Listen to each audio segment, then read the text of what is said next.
মনের আলোয় তৈরি আমি, জয় করব বিশ্ব। ধন্যবাদ সবাইকে। আমি বিবি কুলসুম লিপি, আমি ঢাকা বিশ্ববিদ্যালয় থেকে অনার্স এবং মাস্টার্স কমপ্লিট করেছি সোশ্যাল ওয়েলফেয়ার অ্যান্ড রিসার্চ। আর আমি হচ্ছে আজকে আমরা হচ্ছে মূলত দীর্ঘ 6 দিন যাবৎ রাস্তায় আন্দোলন করছি। আমাদের এই আন্দোলনটা মূলত 2018 সাল থেকে শুরু হয়েছে, তো কোনো ফল আমরা পাই নাই।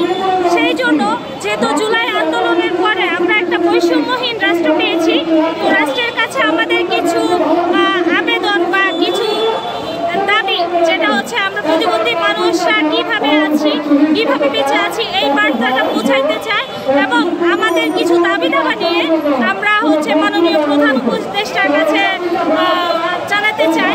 সেটা হচ্ছে দীর্ঘ 6 দিন যাবৎ যখনই আমরা যাই, এই শাহবাগে এই জায়গাটায় পুলিশ ব্যারিকেড দিয়ে আমাদেরকে আটকে দিচ্ছেন এবং মারধর করছেন।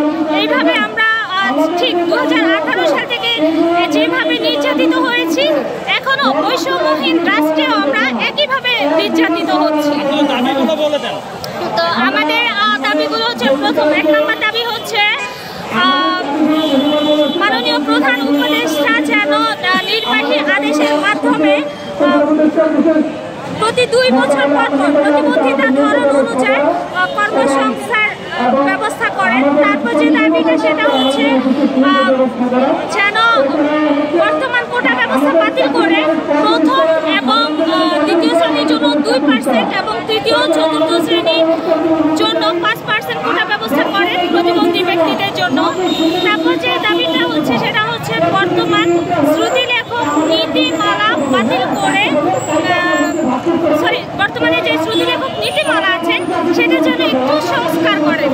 তারপর যে দাবিটা সেটা হচ্ছে প্রতিবন্ধী ব্যক্তিদের বয়স সীমা যেন 35 করা হয় এবং সর্বশেষ যে দাবিটা সেটা হচ্ছে মানে সরকারের যে 64 জেলায় 64টা সমন্বিত শিক্ষা কার্যক্রম আছে এবং যে 5টা বিশেষ শিক্ষা কেন্দ্র আছে, সেখানে যেন রিসোর্স টিচার হিসেবে প্রতিবন্ধী ব্যক্তিদের নিয়োগ দেওয়া হয়।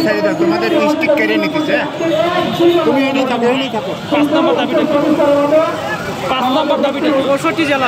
5 নম্বর দাবিটা হচ্ছে বাংলাদেশের 64 জেলায় যে 64টা শিক্ষা কার্যক্রম আছে, মানে সমন্বিত শিক্ষা কার্যক্রম এবং 5টা যে বিশেষ শিক্ষা কেন্দ্র আছে, সেইখানে যেন প্রতিবন্ধী ব্যক্তিদের মানে রিসোর্স টিচার হিসাবে নিয়োগ প্রদান করা হয়।